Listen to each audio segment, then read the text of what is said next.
Welcome back to Take Action News, everybody. David Shuster here. That music means it is time for our favorite part of the show, social media with Dr. Alan Rosenblatt, Dr. Digipol on Twitter. Alan, welcome to the program. How you doing this weekend?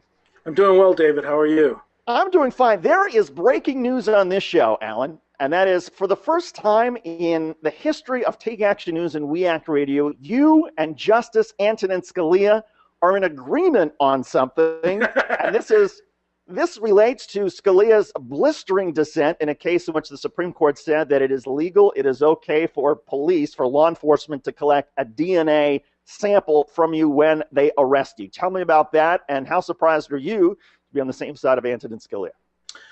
Well, Scalia is a staunch supporter of the Fourth Amendment against unwarranted search and seizure of your personal property, personal privacy, and I'm a big fan of that as well.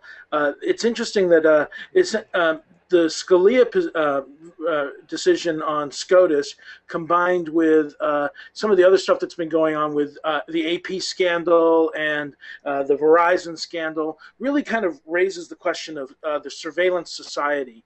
And this notion of the surveillance society has been a long-standing concept and topic of debate in the social and digital world.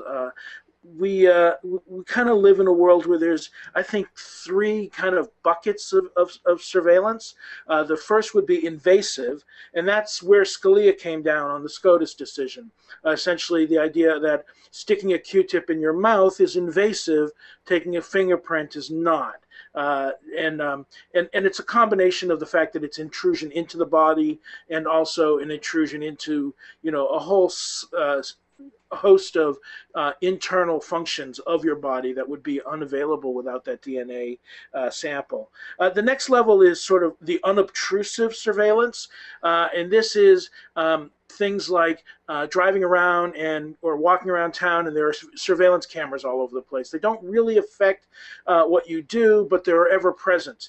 And then the third level, which I think when we really get into social media, is this notion of the stuff we volunteer, that we put out there voluntarily, that's just free to be picked up. And here I think you have to think very clearly about all the things you tweet, and all the things that you post on your Facebook page and on your LinkedIn page and your Facebook, your MySpace page. And when we talk about surveillance, we tend to focus on the first and second bucket and ignore the third.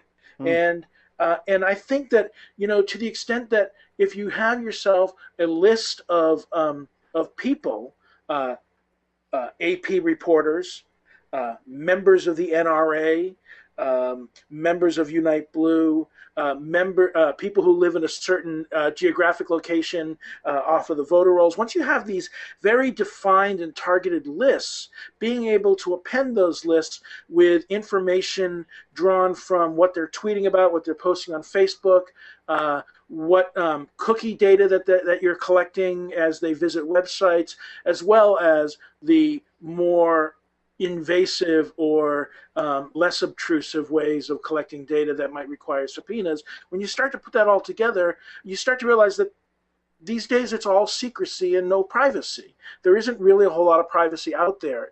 And the whole question of expectations of privacy has really gone very far away from where it used to be.